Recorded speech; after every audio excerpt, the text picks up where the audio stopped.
आज आपण corporate अकाउंटिंगचं second सेमिस्टरमधलं जे पहिलं युनिट आहे profit or loss prior to incorporation हे सुरुवात करणार आहे. तर profit or loss prior to incorporation याचा अर्थ काय आहे?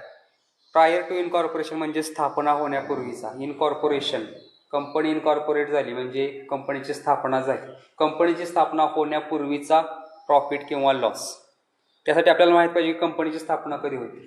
कंपनी रजिस्ट्रारकडे ज्यावेळी डॉक्युमेंट सादर केले जातात, आर्टिकल असेल किंवा मेमोरंडम ऑफ असोसिएशन असेल, ते सादर केल्यानंतर तो जर रजिस्ट्रार असेल तो सर्टिफिकेट ऑफ इनकॉर्पोरेशन इश्यू करतो.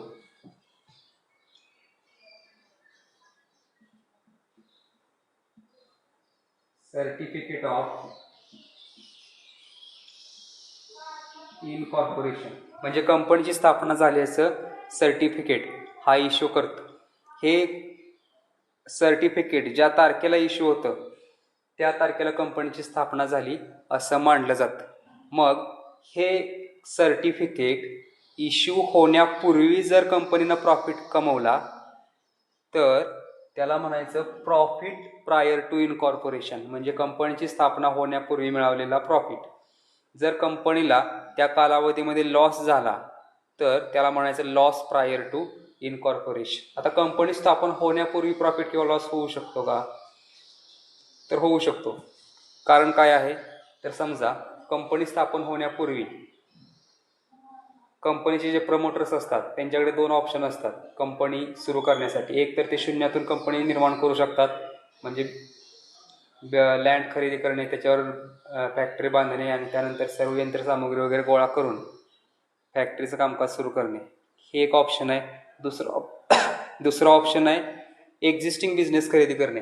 जो त्याच प्रकारचा एक्झिस्टिंग बिझनेस असेल तोच ॲक्वायर करायचा आणि त्याचं कामकाज पाहायचं. हे दोन प्रकार आहेत. मग प्रमोटर्स काय करू शकतात? कंपनीची स्थापना म्हणजे सर्टिफिकेट मिळण्यापूर्वीच जर त्याने एखादा एक्झिस्टिंग बिझनेस खरेदी केला, ओके, आता हे जे सर्टिफिकेट ऑफ इनकॉर्पोरेशन आहे ते आपण असं गृहीत धरूया की 1 जुलैला मिळालं, ठीक आहे, आणि 1 एप्रिलला त्यांनी काय केलं? बिझनेस ॲक्वायर केला.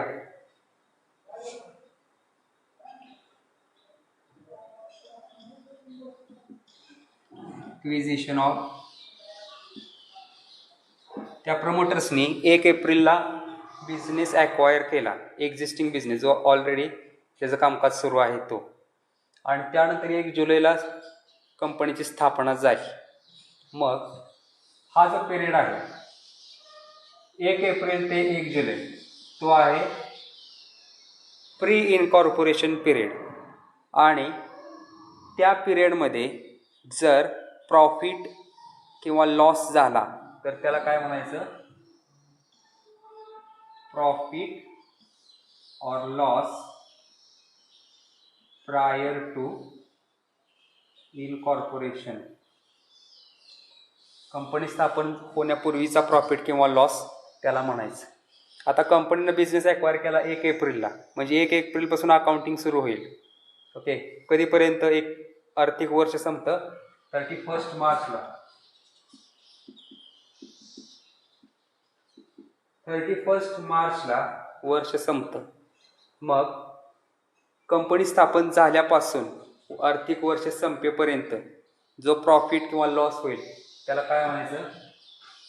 Profit or loss after incorporation.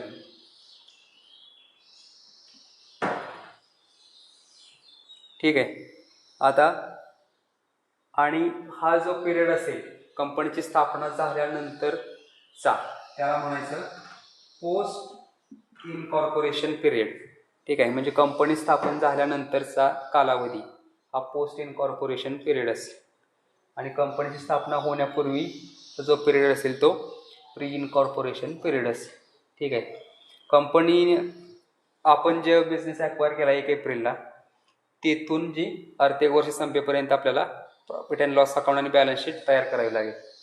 पण ते प्रॉफिट अँड लॉस अकाउंट तयार करत असताना काय करायचं तर प्री इनकॉर्पोरेशन पिरियडचा प्रॉफिट हा वेगळा काढायचा पोस्ट इनकॉर्पोरेशन पिरियडचा प्रॉफिट हा वेगळा काढायचा. म्हणजे आपण जर प्रॉफिट अँड लॉस अकाउंट तयार केला, समजा प्रॉफिट अँड लॉस अकाउंट तयार केला, for profit and loss account for the year ended असेल, तर कॉर्पोरेट म्हणजे कंपनीचा profit and loss account vertical नेचरचा असतो, उभ्या पद्धतीचा. ओके, आपण समजा पहिल्यांदा घेतलं ग्रॉस प्रॉफिट, त्यातून लेस केले सर्व एक्सपेन्सेस, त्यात ॲड केले इन्कम, मग आपल्याला निघेल नेट प्रॉफिट. या पद्धतीनं नेट प्रॉफिट काढला जाईल. पण तो काढत असताना काय करायचं, प्री इनकॉर्पोरेशनचा वेगळा काढायचा, पोस्ट इनकॉर्पोरेशन पिरियडचा वेगळा काढायचा. इथे 2 कॉलम करायचे, 1 एप्रिल ते 31 जून हा एक पिरियड असेल, दुसरा असेल 1 जुलै ते 31 मार्च यापर्यंत असेल. मग ग्रॉस प्रॉफिट जर 40,000 असेल त्या कंपनीचा टोटल, तर प्री इनकॉर्पोरेशन पिरियडचा वेगळा काढायचा, पोस्ट इनकॉर्पोरेशन पिरियडचा वेगळा काढायचा. असे 2 कॉलम करून मग प्री इनकॉर्पोरेशनचा प्रॉफिट वेगळा निघेल. ओके, कंपनी कायदा 2013 नुसार ज्यावेळी कंपनी स्थापन होती आणि त्याच्यापूर्वी जर बिझनेस ॲक्वायर केला असेल तर त्याचा प्रॉफिट वेगळा काढावा लागतो. ओके, कारण की त्याला कारण आहे, कायद्यानुसार जो कंपनीची स्थापना होण्यापूर्वीचा जो प्रॉफिट असेल, ओके, तो प्रॉफिट जो असेल तो कॅपिटल नेचरचा असतो, तो असतो कॅपिटल प्रॉफिट. ठीक आहे, आणि तो प्रॉफिट ट्रान्सफर करावा लागतो कॅपिटल रिझर्व्ह अकाउंटला. ठीक आहे, आणि कंपनीची स्थापना झाल्यानंतरचा जो प्रॉफिट असेल तो प्रॉफिट असतो रेव्हेन्यू नेचरचा. ठीक आहे, आता प्रायर इनकॉर्पोरेशनचा जो प्रॉफिट असेल तो प्रॉफिट शेअर होल्डर्सना डिव्हिडंड म्हणून वाटता येत नाही किंवा तो वापरता येत नाही दैनंदिन कामकाजासाठी. ठीक आहे, स्पेशल त्याचे युजेस असतात. कारण कंपनीची स्थापना कधी झाली 1 जुलैला, शेअर होल्डर्स कधी तयार झाले किंवा त्यांचा हक्क प्राप्त झाला कंपनीवर 1 जुलैपासून पुढे, मग त्यांना अगोदरचा प्रॉफिट कसा मिळेल. ठीक आहे, त्याच्यामुळे हा जो प्रॉफिट आहे अगोदरचा तो डिस्ट्रीब्यूट करता येत नाही. तर तो कशासाठी वापरला जातो, कॅपिटल नेचरचे जे लॉसेस आहेत ते रिकवर करण्यासाठी. हा बिझनेस ॲक्वायर करत असताना जर जास्त किमतीनं बिझनेस खरेदी केला असेल, ॲक्च्युअल प्राईस बिझनेसची असेल 1 लाख रुपये म्हणजे असेट्सची, आणि बिझनेस खरेदी केला 1,20,000ला, 20,000 एक्स्ट्रा दिले. 20,000 एक्स्ट्रा कशासाठी दिले, त्या कंपनीचं नाव लौकिक आहे म्हणून गुडविल म्हणून 20,000 जास्त दिले. मग तो गुडविल जो आहे तो कमी करण्यासाठी किंवा तो जो लॉस आहे 20,000 रुपयाचा तो कमी करण्यासाठी ही अमाऊंट वापरली जाईल. ठीक आहे, त्या पोस्ट इनकॉर्पोरेशन पिरियडचा जो प्रॉफिट आहे तो मात्र शेअर होल्डरमध्ये डिस्ट्रीब्यूट होऊ शकतो किंवा त्याचा वापर कंपनी आपल्या मनाप्रमाणे मर्जीप्रमाणे करू शकते. ठीक आहे, आणि त्यासाठी तो रिकग्नाइज करण्यासाठी या पद्धतीने पोस्ट इनकॉर्पोरेशन पिरियड आणि प्रायर इनकॉर्पोरेशन पिरियड असे 2 पिरियड शोधून काढावे लागतात, आणि त्यानुसार मग त्या प्रॉफिटची किंवा लॉस असेल तर लॉसची विभागणी करावी लागते. ठीक आहे, तर अशा पद्धतीनं आपल्याला जो पाहायचा आहे profit or loss prior to incorporation, कंपनीची स्थापना होण्यापूर्वीचा प्रॉफिट शोधून काढणं, हेच आपल्याला या युनिटमध्ये पाहायचं आहे. तो कशा पद्धतीने शोधून काढला जातो, कोणते त्यासाठी नियम वापरले जातात, त्या संबंधीचं आपल्याला काय करायचे या युनिटमध्ये अभ्यास करायचा आहे. ठीक आहे, आता नेक्स्ट जो पॉईंट आहे तो पॉईंट आहे की आता इथं कोणत्या बेसिसवर हे जे एक्सपेन्सेस असतील किंवा इन्कम असतील किंवा ग्रॉस प्रॉफिट असेल तो कोणत्या बेसिसवर प्री इनकॉर्पोरेशन पिरियडमध्ये विभागायचा आणि पोस्ट इनकॉर्पोरेशन पिरियडमध्ये विभागायचा, त्याची विभागणी कशाच्या बेसिसवर करायची हा पुढचा प्रश्न आहे. ठीक आहे,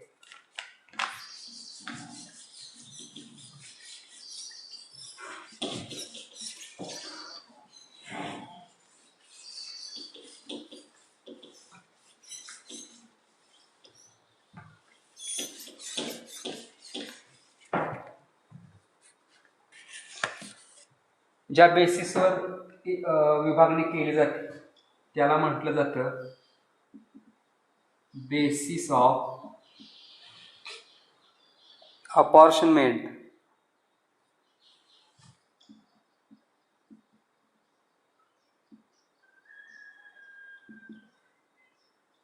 म्हणजे अपॉर्शनमेंट म्हणजे विभागणी कोणत्या बेसिसवर केली जाते, हे जे एक्सपेन्सेस असतील किंवा इन्कम असेल किंवा प्रॉफिट अँड लॉस अकाउंटमध्ये जे आयटम्स असतील त्या आयटम्सची कोणत्या बेसिसवर विभागणी करायची, प्रायर इनकॉर्पोरेशन पिरियडमध्ये आणि पोस्ट इनकॉर्पोरेशन पिरियडमध्ये. ठीक आहे. आता पहिला जो आहे तो आहे ग्रॉस प्रॉफिट.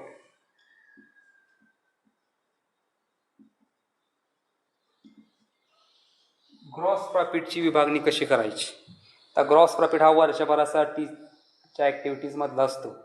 प्रायर इनकॉर्पोरेशन पिरियडमध्ये सुद्धा वस्तू विकलेल्या असतात, पोस्ट इनकॉर्पोरेशन पिरियडमध्ये सुद्धा वस्तू विकलेल्या असतात. ठीक आहे. मग तो जो ग्रॉस प्रॉफिट असेल त्याची विभागणी कशी करायची, तर त्याची विभागणी करायची सेल्सच्या बेसिसवर. ठीक आहे. सेल्सचा जो रेशो असेल त्या रेशोच्या बेसिसवर, म्हणजे ग्रॉस प्रॉफिट जो आहे तो सेल्स रेशोच्या बेसिसवर प्रायर इनकॉर्पोरेशन पिरियड आणि पोस्ट इनकॉर्पोरेशन पिरियडमध्ये विभागायचं. आता सेल्स रेशो कोणता असतो तर तो आपल्याला एक्झाम्पलमध्ये दिलेला असतो. ओके. एक्झाम्पलमध्ये जो रेशो दिलेला असेल सेल्सचा त्या रेशोच्या प्रमाणात काय करायचं, ग्रॉस प्रॉफिट इथं विभागायचं. प्रायर, समजा प्रायर असेल, पोस्ट असेल, प्रायर आणि पोस्टमध्ये ग्रॉस प्रॉफिट त्या पद्धतीने विभागायचा जो सेल्स रेशो दिलेला असेल त्या प्रमाणात. आता प्रॉफिट अँड लॉस अकाउंटमध्ये एक्सपेन्सेस असतात. एक्सपेन्सेस हे दोन प्रकारचे असतात, फिक्स्ड एक्सपेन्सेस आणि व्हेरिएबल एक्सपेन्सेस. फिक्स्ड एक्सपेन्सेस आपण कशाला म्हणतो तर ते बदलत नाहीत. म्हणजे ॲक्टिव्हिटीची संख्या वाढली किंवा कमी झाली तरीसुद्धा त्याच्यामध्ये बदल होत नाही. प्रोडक्शन कमी झालं जास्त झालं त्याचा ज्या एक्सपेन्सेसवर परिणाम होत नाही त्या एक्सपेन्सेसना फिक्स्ड एक्सपेन्सेस असं म्हटलं जातं.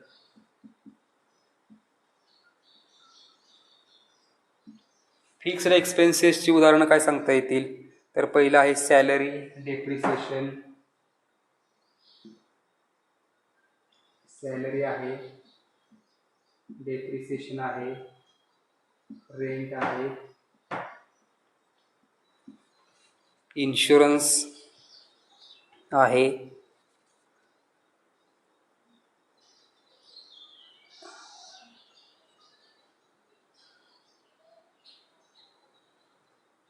Rates and taxes, office expenses, repairs,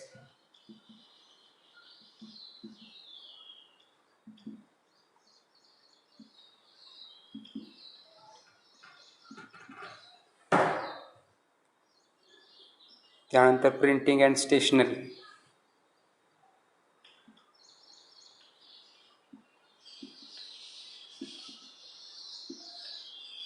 हे जे एक्सपेन्सेस आहेत हे एक्सपेन्सेस फिक्स्ड एक्सपेन्सेस आहेत. ओके. म्हणजे सॅलरी, उत्पादन कमी झालं म्हणून सॅलरी कमी द्यावी लागते असं होत नाही. जेवढे कामगार असतील त्यांना तेवढी सॅलरी द्यावी लागते. किंवा डेप्रिसिएशन असेल, रेंट असेल. ओके. कामकाज बंद पडलं कंपनीचं म्हणून रेंट कमी होतो असं होत नाही, तर फिक्स्ड रेंट द्यावंच लागतं. म्हणजे जे एक्सपेन्सेस बदलत नाहीत, फिक्स्ड नेचरचे असतात, ते कशाच्या बेसिसवर विभागायचे तर ते विभागायचे टाईमच्या बेसिसवर. ओके. टाईम रेशो जो असेल ते कसे विभागायचे, टाईम रेशो. टाईम रेशो म्हणजे प्री इनकॉर्पोरेशन पिरियडचा टाईम आणि पोस्ट इनकॉर्पोरेशन पिरियडचा टाईम. आता इथे जर आपण बघितलं तर 1 एप्रिल ते 31 जून, एप्रिल, मे, जून 3 महिने झाले आणि 1 जुलै ते 31 मार्च 9 महिने झाले.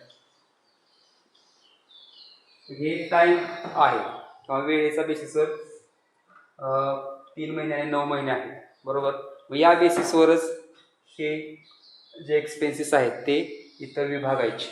प्री इनकॉर्पोरेशन पिरियड आहे 3 महिने, पोस्ट आहे 9 महिने, म्हणजे एकाच 3 या प्रमाणात हे जे फिक्स्ड एक्सपेन्सेस असतील ते विभागायचे. ठीक आहे. म्हणजे प्रायर इनकॉर्पोरेशन पिरियड किती आहे आणि पोस्ट इनकॉर्पोरेशन पिरियड किती आहे ते आपण मोजायचं, त्याचा रेशो काढायचा आणि त्या रेशोच्या प्रमाणात फिक्स्ड जे एक्सपेन्सेस असतील त्याची विभागणी करायची. त्यानंतर दुसरे एक्सपेन्सेस असतात व्हेरिएबल एक्सपेन्सेस. व्हेरिएबल एक्सपेन्सेसची उदाहरणं जर सांगता येतील तर ती आहे डिस्काउंट, ॲडव्हर्टाइजमेंट,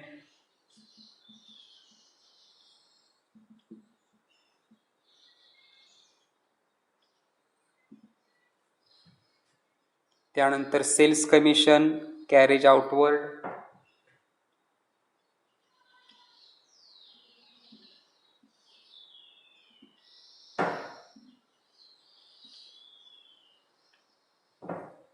यानंतर ट्रॅव्हलिंग एक्सपेन्सेस, सेल्स कमिशन,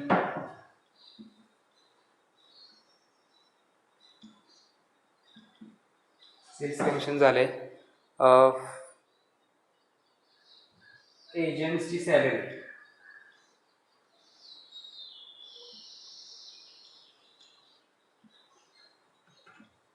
हे जे एक्सपेन्सेस आहेत ते व्हेरिएबल एक्सपेन्सेस आहेत. म्हणजे जर वस्तूंची विक्री झाली तरच हे एक्सपेन्सेस निर्माण होतात. जर वस्तूंची विक्री झाली नाही तर ते एक्सपेन्सेस येत नाहीत. उदाहरणार्थ डिस्काउंट, वस्तूची विक्री होताना डिस्काउंट दिला जातो. जर विक्री झाली नाही तर डिस्काउंट देण्याचा प्रश्नच निर्माण होत नाही, मग हा एक्सपेन्सेस निर्माण होणार नाही. ॲडव्हर्टाइजमेंट, जर वस्तू तयार असतील तरच ॲडव्हर्टाइजमेंट केली जाईल, नाहीतर केली जाणार नाही, तो खर्च येणार नाही. सेल्स कमिशन असेल, कॅरेज आउटवर्ड, वस्तू बाहेर नेण्याचा खर्च असेल, ट्रॅव्हलिंग एक्सपेन्सेस असतील किंवा एजंटची सॅलरी असेल, हे ॲक्टिव्हिटीज परफॉर्म केल्या तरच हे एक्सपेन्सेस निर्माण होतात. म्हणजे ते कमी जास्त होऊ शकतात, ते काही फिक्स नसतात. त्याला व्हेरिएबल एक्सपेन्सेस असं म्हटलं जातं. आता हे जे व्हेरिएबल एक्सपेन्सेस असतील ते कोणत्या रेशोमध्ये विभागायचे तर ते विभागायचे सेल्स रेशोमध्ये. कारण सर्व जे एक्सपेन्सेस आहेत ते सेल्सशी संबंधित आहेत. हे एक्सपेन्सेस केले तर सेल वाढतो, केले नाही तर सेल होत नाही. म्हणजे याचं संबंध सेल्सशी डायरेक्ट आहे. आणि त्याच्यामध्ये सेल्सचा जो रेशो असेल, जो आपण ग्रॉस प्रॉफिटसाठी वापरला, तोच रेशो इथं या एक्सपेन्सेससाठी वापरायचा आणि त्याची विभागणी प्री कॉर्पोरेशन आणि पोस्ट इनकॉर्पोरेशन या पिरियडमध्ये करायची. त्यामुळे व्हेरिएबल एक्सपेन्सेस जे असतील ते कसे विभागायचे तर ते विभागायचे सेल्स रेशोमध्ये.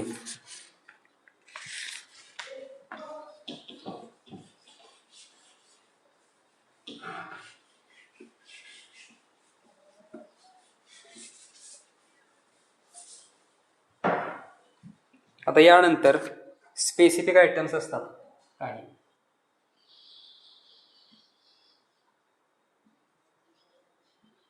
स्पेसिफिक आयटम्स म्हणजे काही असे एक्सपेन्सेस असतात की ते विशिष्ट पिरियडशी संबंधित असतात, प्रायरशी संबंधित असतात किंवा पोस्टशी संबंधित असतात.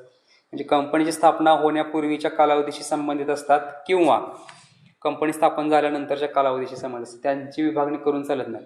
तर ते ज्या पिरियडशी संबंधित आहेत तिथेच ते घ्यावे लागतात. याचं जर उदाहरण घ्यायचं झालं तर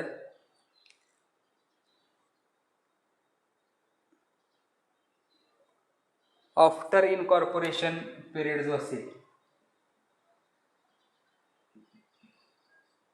म्हणजे कंपनी स्थापन झाल्यानंतरचा जो पिरियड असेल त्या पिरियडशी संबंधित असणारे एक्सपेन्सेस आहेत preliminary expenses,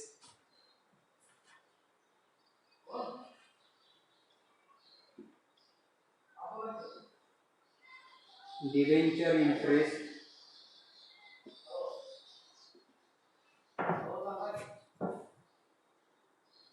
directors fees, audit fees.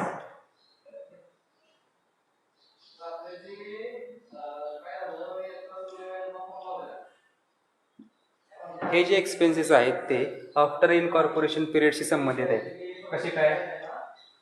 तर कंपनी स्थापन होण्याशी किंवा झाल्यानंतरशी ही संबंधित असतात. कंपनीची स्थापना करण्यासाठी आलेला खर्च जो प्रिलिमिनरी एक्सपेन्सेस असतो. ठीक आहे. आता आपण एक्झिस्टिंग बिझनेसच खरेदी केला आहे, त्यामुळं जे डॉक्युमेंट्स तयार करण्यासाठी खर्च आलेला असेल, आर्टिकल किंवा इतर काही खर्च असेल, तो प्रिलिमिनरी एक्सपेन्सेस असेल. ठीक आहे. तो कंपनी स्थापन झाल्यानंतरच राईट ऑफ केला जाईल. जर कंपनी स्थापन झालेली नाही तर त्या एक्सपेन्सेसचा काही उपयोग राहणार नाही आणि त्याच्यामुळे तो घ्यायचा आफ्टर इनकॉर्पोरेशन पिरियडमध्ये. डिबेंचर इंटरेस्ट, कंपनी स्थापन झाल्यानंतर जर डिबेंचर इश्यू केले असतील तर त्याच्यावर असणारे इंटरेस्ट. डायरेक्टर फीज, डायरेक्टर्स कधी निर्माण होतात? कंपनी स्थापन झाल्यानंतर, अगोदर ते निर्माण होत नाही. त्यामुळे झाल्यानंतरच्या पिरियडमध्ये डायरेक्टरची फी घ्यायची. ऑडिट फीज, ऑडिट कधी केलं जाईल? वर्षाच्या शेवटी. त्याचा जो खर्च आहे तो सुद्धा आफ्टर इनकॉर्पोरेशन पिरियडमध्ये घ्यायचा. म्हणजे हे जे खर्च आहे ते एक्सक्लुसिव्हली आफ्टर इनकॉर्पोरेशन पिरियडमध्येच घ्यायचे. पण काही जे एक्सपेन्सेस आहेत ते मात्र प्री इनकॉर्पोरेशन पिरियडमध्ये घ्यावे लागतात. त्याच्यामध्ये आहे प्री इनकॉर्पोरेशन पिरियड, त्याच्यामध्ये आहे bad debts related to pre incorporation period.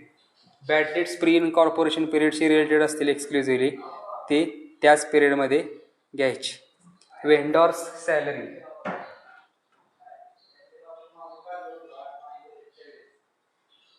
वेंडॉर म्हणजे विक्रेता. ओके. तो जो विकणार असेल कंपनी, आपण जी कंपनी खरेदी केली त्याने जे चार्जेस काही चार्ज केले तर ते सुद्धा इथं घ्यायचे. त्यानंतर शेवटचा जो आयटम आहे तो आहे इंटरेस्ट.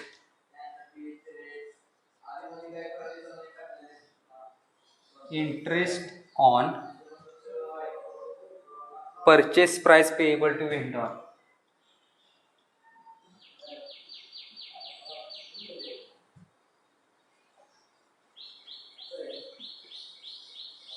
आपण आता एक्झिस्टिंग बिझनेस खरेदी केला.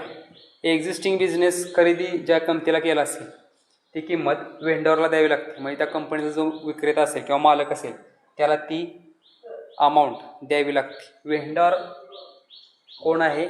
तो जो त्यानं कंपनी विकलेली आहे आपल्याला त्या कंपनीचा मालक आहे. समजा आपण तो जो बिझनेस आहे तो 1 लाख रुपयाला खरेदी केला, 1 लाख रुपये देणं आहे, पण आपण ते लगेच दिले नाहीत तर ते 6 महिन्यानंतर देणार आहे. तर 6 महिन्यानंतर जे इंटरेस्ट असेल ते इंटरेस्ट कसं विभागायचं? ठीक आहे. प्री इनकॉर्पोरेशन पिरियडमध्ये जेवढे मंथ असतील त्या मंथशी रिलेटेड इंटरेस्ट त्या महिन्यांमध्ये घ्यायचं.